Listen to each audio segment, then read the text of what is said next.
Welcome to the scanning and enumeration phase. In this phase, we're going to be poking around until we can find the hole for us to exploit in our next phase. So going back to our attacker's methodology, we've already performed our reconnaissance, and so now we're actually going to be looking at doing our scanning and enumeration. After this, we're going to move into gaining our access, which is going to be where we actually are going to do our exploit. So scanning and enumeration. Scanning is, again, that active connecting to the system. We're actually starting to poke at the system, try to figure out what ports are open, what services they're running, and what versions they're running. Now, enumeration is when we start doing the in-depth gathering. At this point with our enumeration, we actually have found the open ports, and now we're going to identify those services on those ports.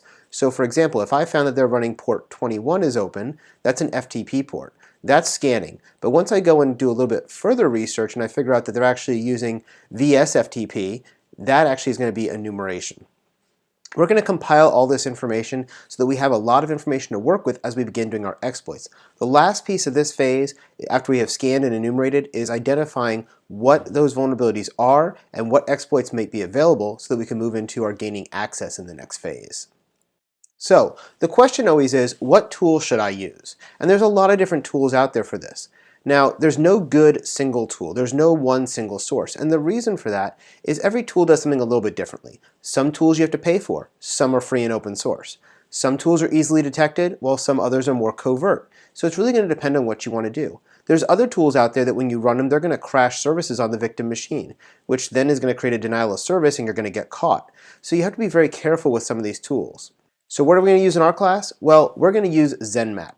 And ZenMap is a graphical front end for the Nmap scanning program. Now Nmap is by far the most popular scanning program in the world, and ZenMap lets us harness all that power in an easy to use graphical format.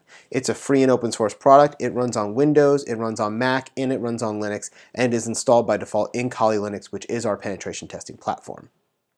With ZenMap, we're going to be able to do our scanning of our targets. We're going to do this in a couple of different ways. We can do an ARP scan, we can do a ping scan, we can do NetBIOS scans, or we can even do passive collection using something like Wireshark. And we'll talk about these as we go through as well. So the first one we want to talk about is ARP scanning. Now, when you use this with Nmap, the command is nmap-pr and then the IP address. And this will do the scanning using ARP. There's a lot of advantages to this. It's low level, it looks like legitimate traffic, and it's never going to be blocked by a target because you physically have to have ARP enabled for your networks to run. Essentially what ARP does is address resolution protocol. It's what translates the MAC addresses into IPs and IPs into MAC addresses. Now the disadvantages that we have with this is that you can't go across to a different subnet. So in our lab, for instance, we're going to be using the 192.168.56. something subnet. And so if we had somebody on the 192.168.1. something subnet, we won't be able to use ARP to do that scanning. Now for us, that would be fine because we're going to keep everything inside the same subnet, but by doing that, you have to have access to that network. That's a drawback of using ARP. So how do we get by that? Well, you migrate on to what we call ping. Now when we do a ping scan, we're actually using ICMP traffic, Internet Control Messaging Protocol. And the way we do this is we can use a regular ping command in Windows or Unix, and we just do that by doing ping in the IP address, or we can use Nmap to do it by doing nmap-sn and the IP address. The advantages of this is you can use this locally or remotely. It can go across subnets, which is great because we couldn't do that with ARP.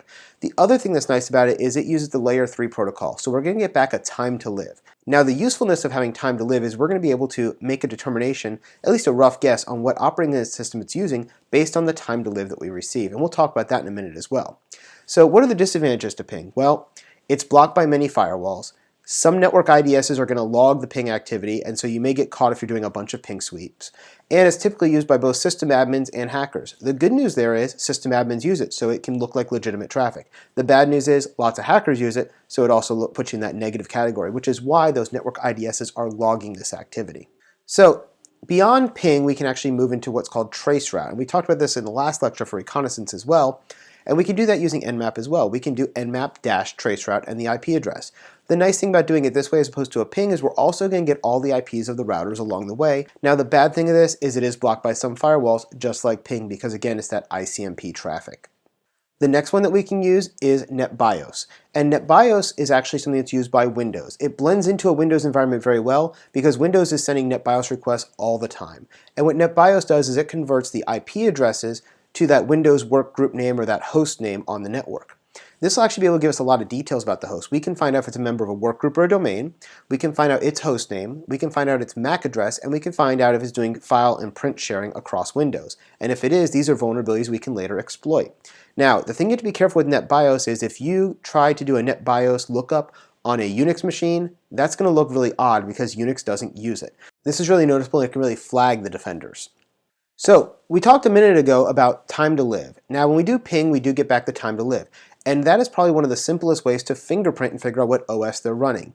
You'll be able to tell if it's Unix, Linux, Cisco IOS like a router, or a Mac system based on that time to live. It's not accurate though because those defaults can be changed by the system administrator. Most people don't change their defaults, so it will be fairly accurate as far as that goes, but just realize that somebody could change their time to live and make it look like a Windows machine even if they're running Linux. So if you're running Linux or Mac OS X, you're going to have 64 as your time to live by default.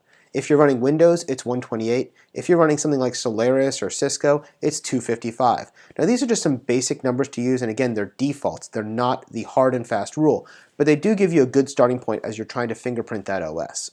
So the next stage after we do our scanning is our enumeration. And we talked about this before, that enumeration is finding out those nitty-gritty details. We're going to determine the OS and the service packet that we're running, and we can identify the machine's role. Is it a workstation, a server, a router, some other infrastructure device? These are all important things to understand. And we're going to use this information to find the vulnerabilities for the identified services.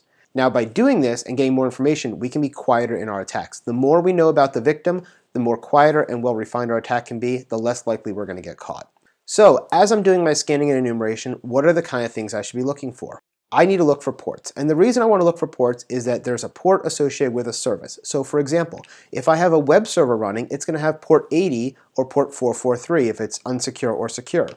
If I'm running FTP, I'll have port 20 and 21 open. If I'm running something like SSH, it's 22.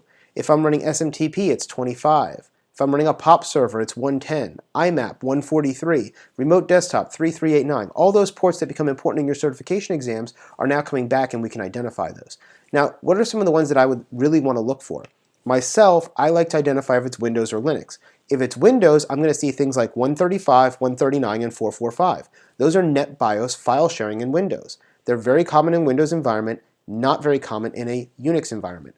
Port 445 may be open in a Unix environment as well, and the reason for that is they will run something called Samba, but you're never going to see that port 135 open. That's pretty much a dead giveaway on the Windows side. The next thing I look for is if it's Linux. If it's port 111, 631, or 2049, those are common Linux ports. 111 being remote procedure call mapping, 631 being CUPS, which is printer services, and 2049 being NFS, which is file sharing.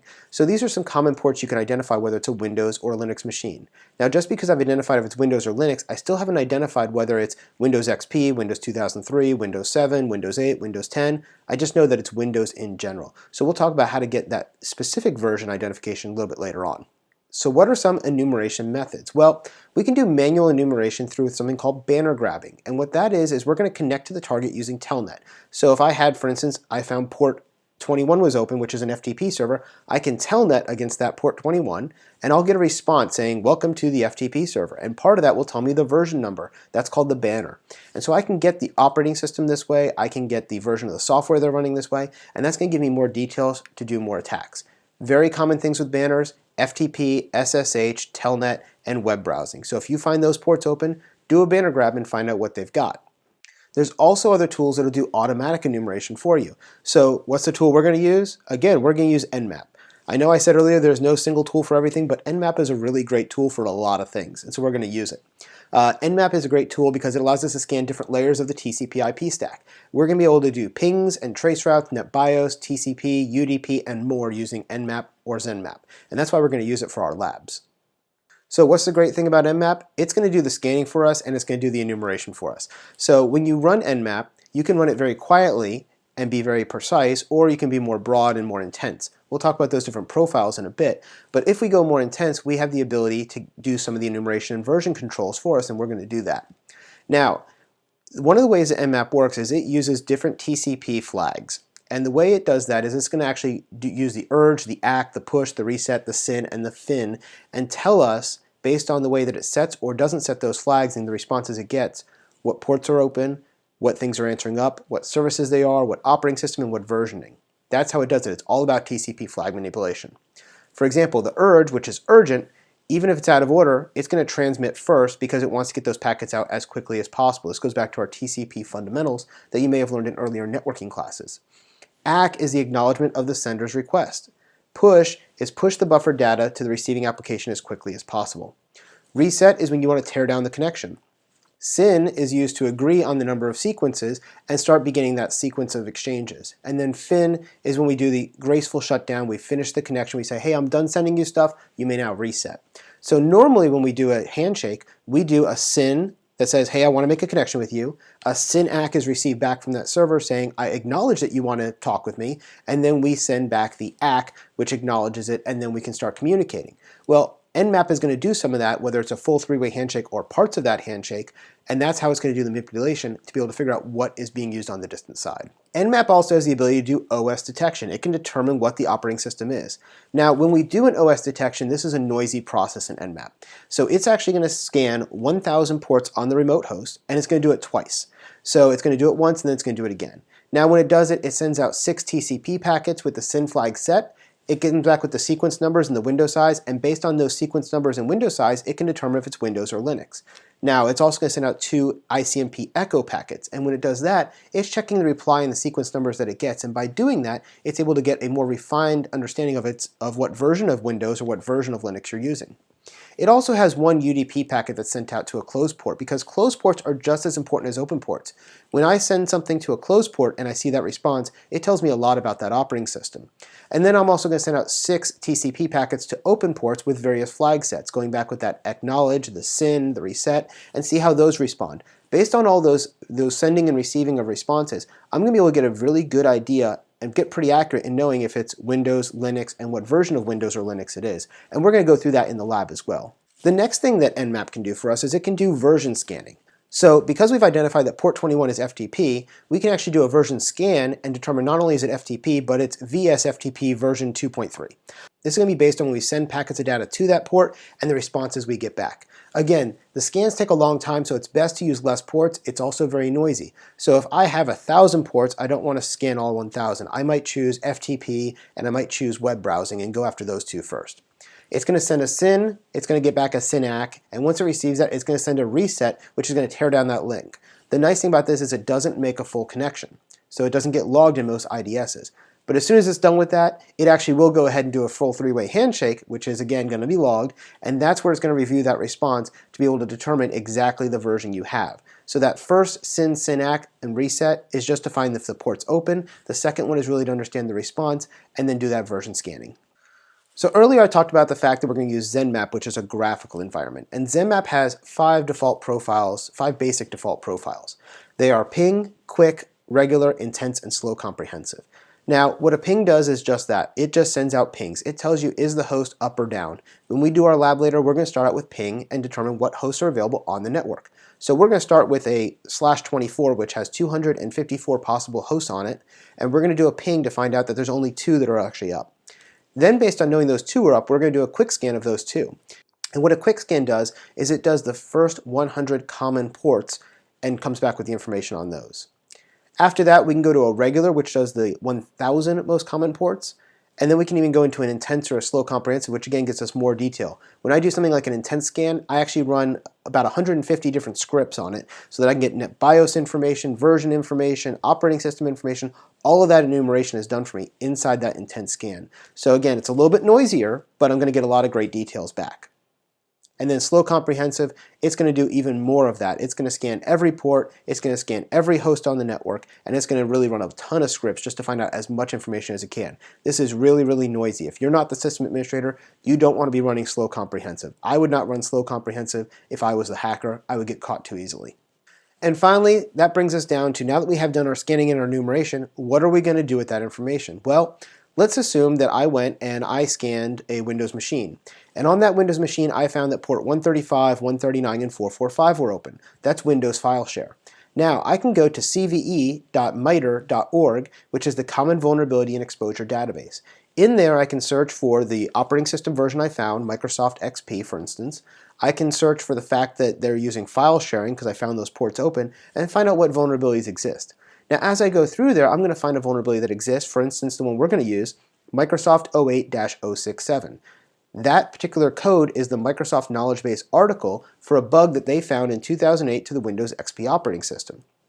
Now, what we're going to do is we're going to match that vulnerability to that code, and that code we're then going to use inside our exploitation in our next phase, which we're going to use a program called Metasploit. And in there, we're going to be able to set that exploit. So now we have a vulnerability and an exploit, and when we match those up, we then have an exploitation, and that's how we're going to gain our access. So at this point, we're going to move on and go into our lab environment. Here we're going to actually practice some of these scanning techniques that we just talked about.